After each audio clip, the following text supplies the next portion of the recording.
Saya Azhani bin Osman, pengurus Festival Pelita Raya di Taman Jubli Mas Al-Ustaz Kedah.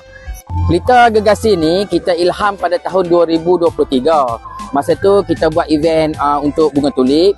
Kita dapat sambutan sebanyak 60,000 pengunjung.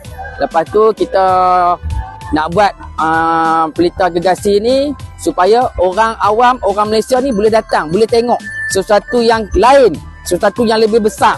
So kita rancang, kita reka bina dia pada tahun 2023, tapi tahun 2026 baru kita dapat realisasikan sebab kita guna duit kita sendiri. Kita dapat bina suatu Pelita Gergasi Malaysia Book of Record.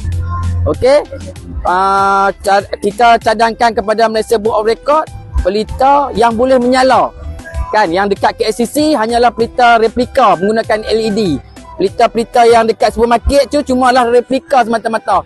Tapi kita bina suatu yang lebih besar yang boleh dibanggakan oleh rakyat Kedah demi semangat hijau kuning, demi semangat membara, demi bendera Malaysia tercinta. Terhasillah suatu struktur yang ikonik yang boleh dibanggakan, yang telah mengalahkan rekodnya di Alberta, Kanada dengan ukuran dia setinggi 13.6 meter, dengan lebar dia 20 meter, dengan ukur lilik dia 65 meter. Kita telah mengalahkan rekod di Alberta pada tahun 2020. Selama 26 tahun kita telah pecahkan rekod tu. Tapi sebab kita guna duit sendiri, tak ada siapa-siapa, kita guna duit poket kita sendiri.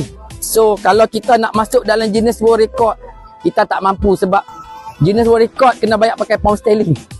Dia daftar dia dekat United Kingdom. So kita perlukan pihak media, pihak kerajaan untuk bantu kita, untuk sokong kita.